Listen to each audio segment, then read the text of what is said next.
Cascade Hoops Talk, this is Billy D. Well, on Tuesday night, we had some wild top 25 action, some upsets, and we also had the Athletes in Action First Day Christmas Classic. And also we have Bert Capel. He's the head men's coach, Evangel Valor. Buckle up. Cascade Hoops Talk starts right now. Cascade Hoops Talk, produced in the shadow of the beautiful Cascade Mountains and bringing the world NAIA basketball. One podcast at a time. So much going on around the NAIA yesterday. I got frazzled doing the intro. Let's start with Grace College. They're number one in the country. They go over to Hilo, Hawaii. They must have needed a break. They played Midland. Midland's a good team. They beat them pretty soundly, 83-66. They go to 12-0. Gage Sefton, 19 points, 7 rebounds. And Hunter Walston, the sophomore, 12 points, 11 rebounds for a double-double. So as I said, Grace goes to 12-0. Mark your calendar on Thursday.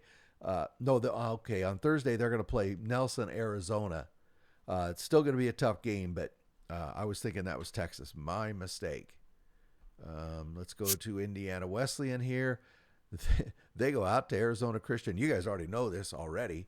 I hope you got to watch the game. What a ball game. I thought that Arizona Christian came in and played Indiana Wesleyan came in and played just about as tough as I've seen them play. And you got to play tough in that building if you're going to get out of there with a win, and they did. If you saw that last sequence, it kind of typified Indiana Wesleyan's bend but don't break philosophy yesterday. Cademan Bontrager, 13.7 rebounds. Millen McCartney, 22 points for the freshman. They go to 11-2. It doesn't get any easier. They're going to play Madonna on December 21st. Arizona Christian, as we said, they fell to Indiana Wesleyan.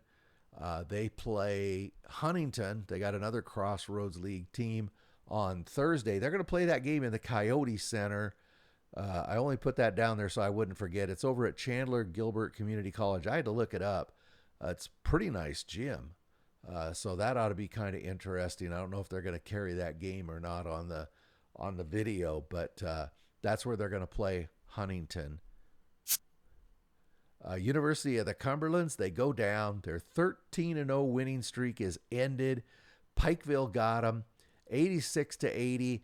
And if you were wondering if Pikeville is real, Pikeville is real. K and Warwick's, he had 15.7 rebounds. Bradley Bunch, who's just played great for the Bears this year, 21 points, 5 rebounds.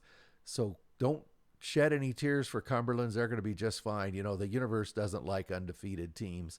And they go to 13-1, and they will play Milligan on December 30th. Strike that up there.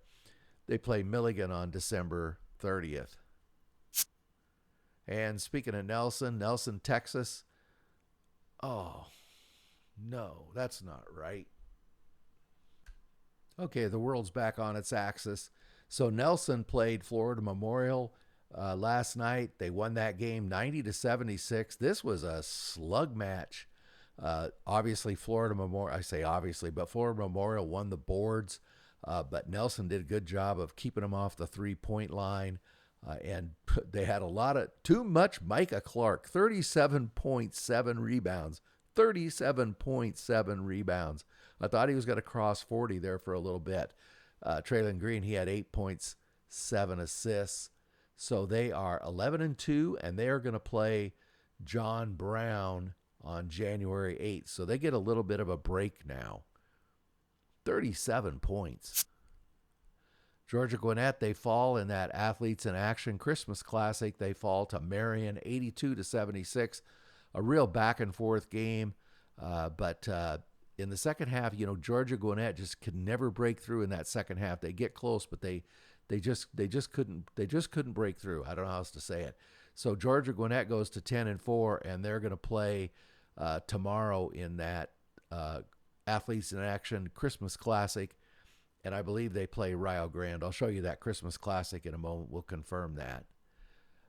Let's listen to Coach Bert Capel. He's the head men's coach at Evangel. They are the Valor.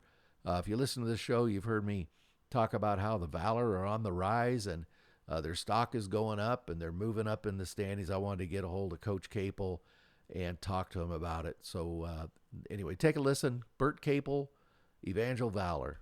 Cascade Hoops Talk, this is Billy D. Hey, I got Bert Capel on. He's the head men's basketball coach, the Evangel Valor. Thank you, Coach, for being on short notice, too. Thank you very much. You bet, man. I appreciate you having me on. I want to talk about the Valor making a run. I want to talk about that. But first, we got to give a shout-out to a couple of your guys. Two players of the week back-to-back. Harrison Denig, he was, offensive player of the week a couple weeks ago. And then Garrett DeVault, he was defensive player last week. Just give a shout-out to those guys and those performances. Man, I tell you what, both have been playing well. I've had a couple people either at the game or ask me about Harrison's performance. And it's funny because had you not followed the box score and been watching, you would never have guessed that he put up the numbers he did. I mean, he was just around the basket, finished layups, hit his open threes, got to the free throw line. And then in the second half, he started catching fire again, and the whole bench knew it. And so then he started getting more involved and got the ball at the right time and hit some shots. And, it was really cool to see his teammates be cheering for him. But, when Harrison does stuff like that, he's not a big one-on-one type player. So, when he gets involved the way he did in the offense, it just kind of lets you know where your offense is. And when he gets involved, we're running pretty good offense. And if he's not involved much and can't get shots, then we're probably not running great offense. So, I thought I was proud of him for that. And then Garrett, defensive player of the week, man, he had a heck of a game against St. Mary. And then I can't remember who was at Bethel, I think was after that. But I had 7 steals in a game and hit the game winner against St. Mary. And it's funny, during film, our SID had let me know that he had got the defensive player of the week. So, I announced it to the guys during film. And then, right after that, we started watching film, and he had a mistake on defense. And he's like, "Coach, I'm the defensive player of the week." You shouldn't be getting on to me for that, as a joke. But no, he's a good player, man. Both those kids are good players. And so we're really fortunate to have them on our team. I think that's really great how the conferences recognize those. These guys in the NAIA, they don't get enough recognition. So it's really good to see the conferences do that. I think the KCAC for how they handle their PR and the way they put out information, the quality of it. I think they do a really good job. Yeah, absolutely. I mean, as you know, we were in the Hart Conference a few years ago. Yeah. And, had switched over, and we didn't know much about it. I certainly didn't know much about it. Knew some of the coaches, but the more you're in it, more you realize that there's some pretty good teams and some pretty good coaches, and like you said, they've done a good job of putting their brand out there. And so, yeah, it's exciting to see where they're going. Speaking of the KCAC, you and I just joked a little bit before we started, but boy, it's the proverbial buzzsaw.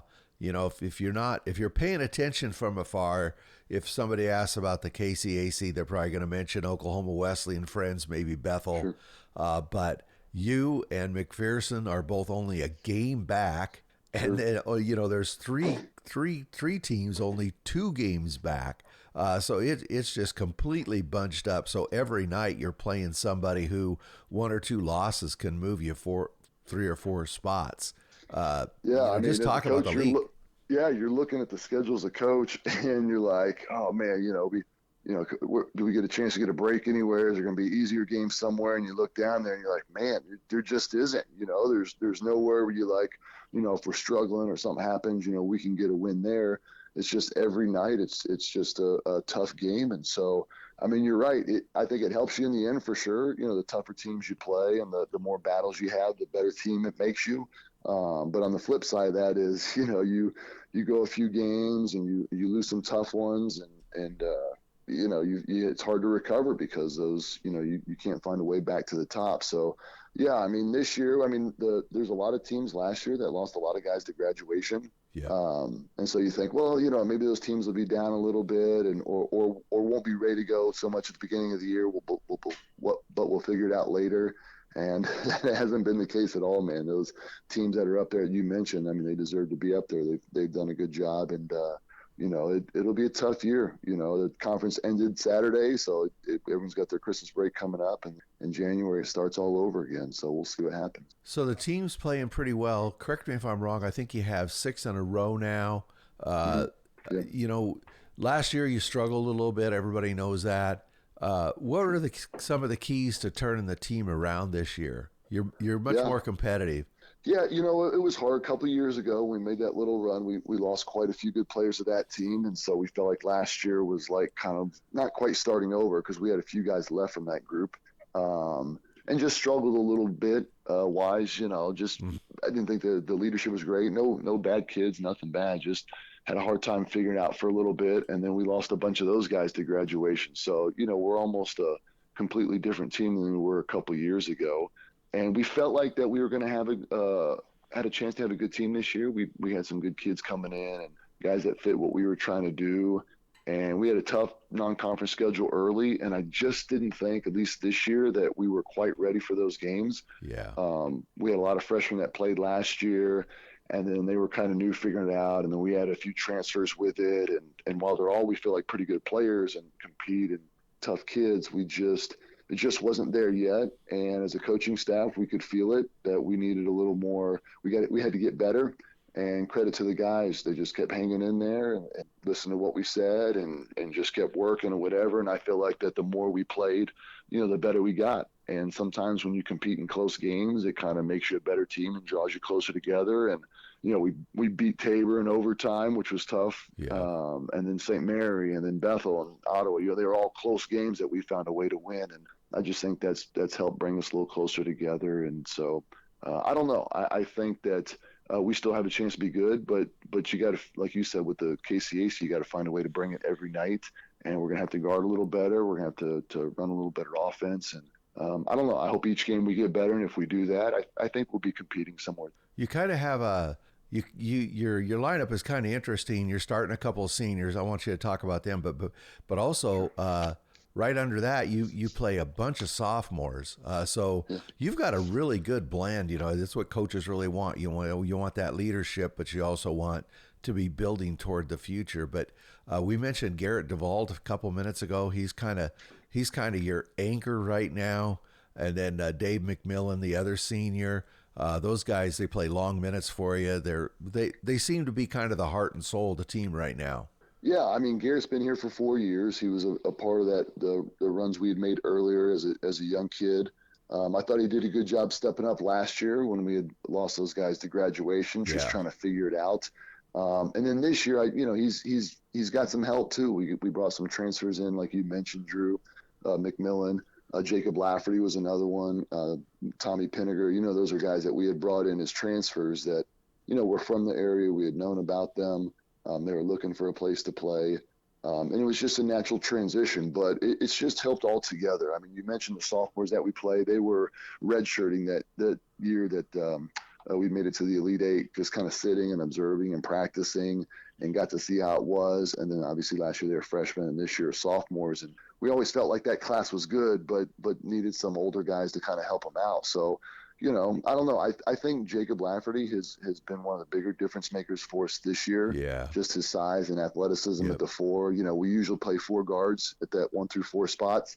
And he's got a guard skill set, but he's, 6'5", 6'6", and 220, so he's a bigger guy who can handle some of the bigger players on the other team, and he can also rebound and hit some shots. So I don't know. They've all been good additions. I mean, like we said, I feel like we got a deep team. We got a lot of guys that can play, and it's just a matter of needing all those guys every single night and different guys stepping up at different times. Lafferty's a sophomore, right?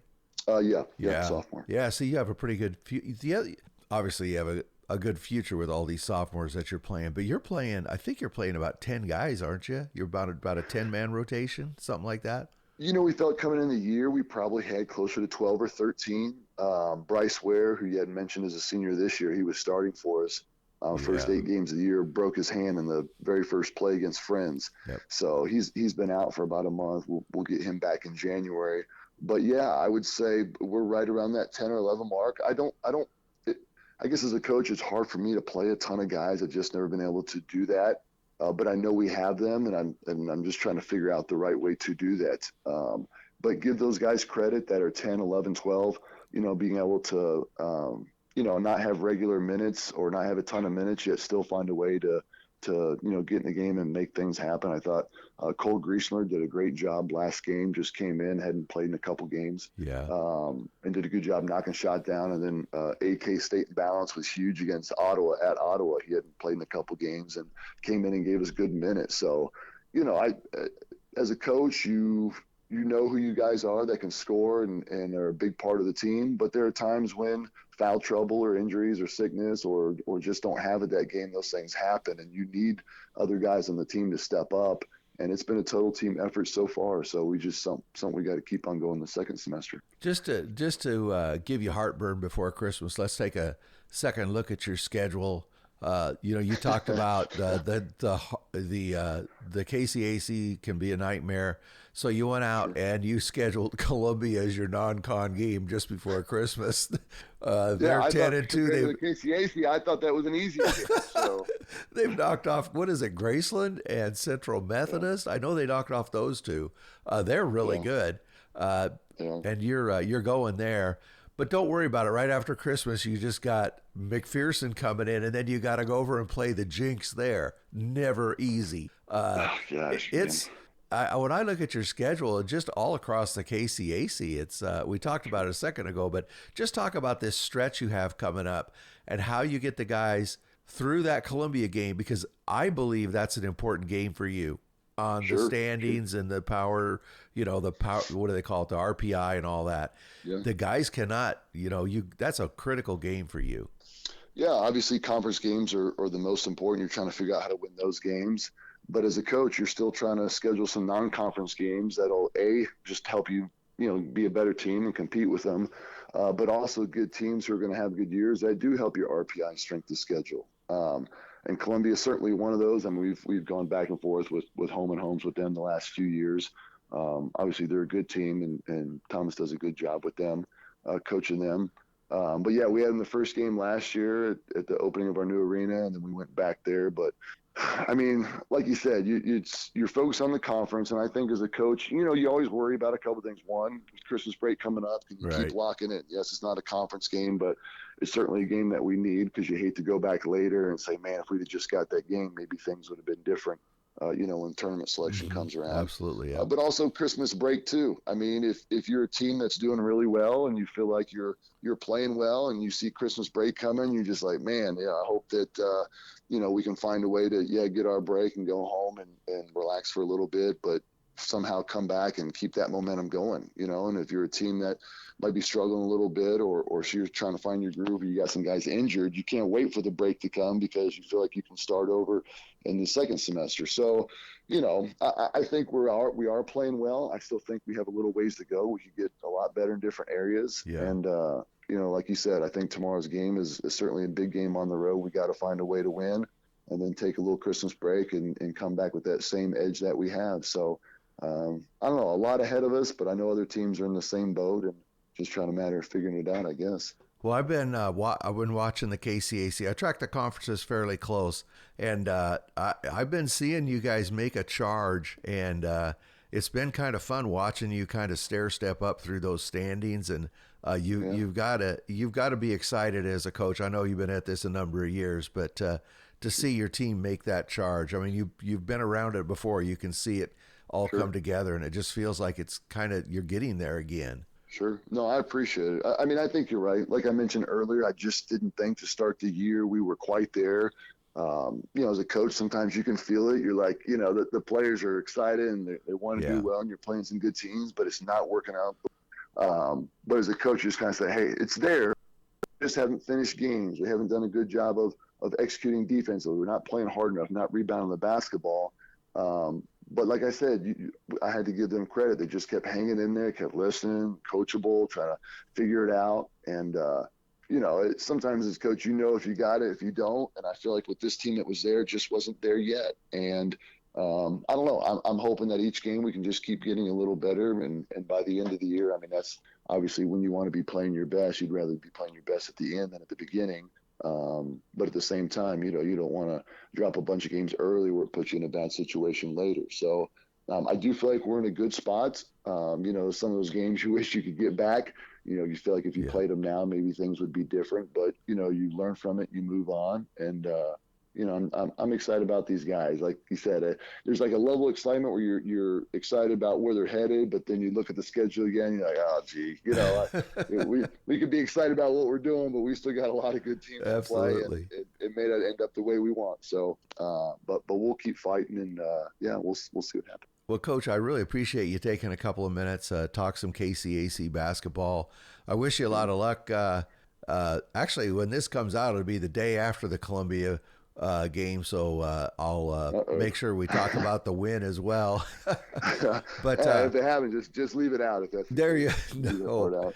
But I wish you a lot of luck as you move forward. And boy, that's a battle. But you also, the other thing that's got to be fun for you is you got some great coaches in that conference, and that's got to be kind of nice being part of such a great fraternity there. Yeah, for sure. I mean, I've Yeah. known some of those guys for a little while, and then getting to know them again. And there's good people and good coaches everywhere, and at every level. And Yes. so it's been good getting to know them. Well, Coach, thank you very much. And like I say, I appreciate you taking some time on very short notice and Sure. coming on and talking some Valor basketball. Thank you, Coach. Yeah, Bill. Thanks for having us. I appreciate it. That's Bert Capel. He's head men's basketball coach to Evangel Valor. Thank you, Coach. Yeah, appreciate it. Hey, thanks a lot to Coach Capel and to the Evangel Valor. Appreciate that. If you haven't checked out that KCAC, you got to. It's there's like I'm gonna misquote it, but there's probably 7 or 8 teams within 2 games of each other. It's an amazing race. It's a lot of fun to follow. Also, you noticed in there he talked about the game was going to be after the interview came out, so that's why we changed the schedule and had Coach Capel come out today because they play tonight. And then Adam Hepker, of course, will be on tomorrow. So join us tomorrow, and we'll have Adam Hepker. He's the head men's basketball coach, Mid-American Nazarene.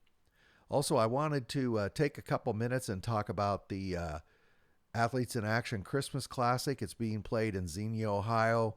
I probably said that wrong, but at the John Wooden Family Fieldhouse, which apparently is a pretty nice facility. So just let me take a minute and catch you up on that. It's hard to put all the details of a tournament like this on Twitter, so we've been covering it on our Substack. It's really easy to find. Just go, into Google and say Cascade Hoops Talk Substack. It'll come right up. Here is the bracket. They're playing it just like a tournament. Today you can see St. Thomas won, Taylor won, Marion won, and Southeastern. So these are there's a red bracket champion and a green bracket champion, so St. Thomas and Taylor will play for the red bracket, Marion and Southeastern, and then there's consolation games tomorrow as well. So if you follow on the Substack, when the games end or shortly thereafter, I'll get the details of the game, what happened during the game, and then the box score is always connected too. So it's a good way to follow this tournament. Austin Peters at Taylor, I think he was kind of this is somebody who's done a lot of work on this, and I think this can turn into a pretty good Christmas time classic. So here's the schedule for tomorrow. They start, all these times are Eastern, by the way. So at 12:30, St. Francis is going to play Milligan. That's a consolation game. At 2:45 Eastern, St. Thomas is going to play Taylor. That should be a very good game at 2:45. That's for the Red Bracket Championship. Georgia Gwinnett will play Rio Grande. Both of those teams, both of those lost heartbreaker. Rio Grande got beat in the last few seconds. They're playing for the Green Bracket Consolation, and then Southeastern and Marion will play for the Red Bracket Championship. So just go onto Google, Cascade Hoops Talk, Substack, and you'll find this article. And once you have the link, it's constantly updated. You can just keep going to the link all the time and get the new updates.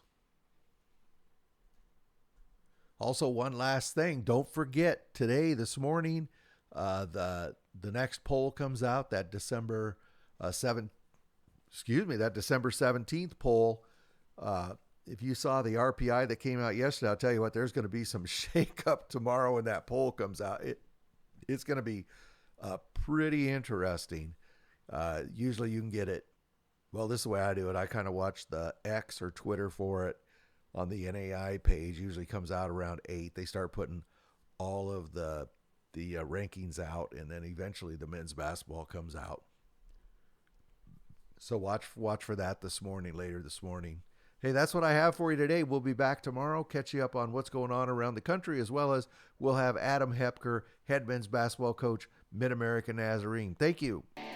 Thank you very much for supporting our podcast. Please like and subscribe. Get out to your local NAIA school, because NAIA basketball is the best entertainment value in America.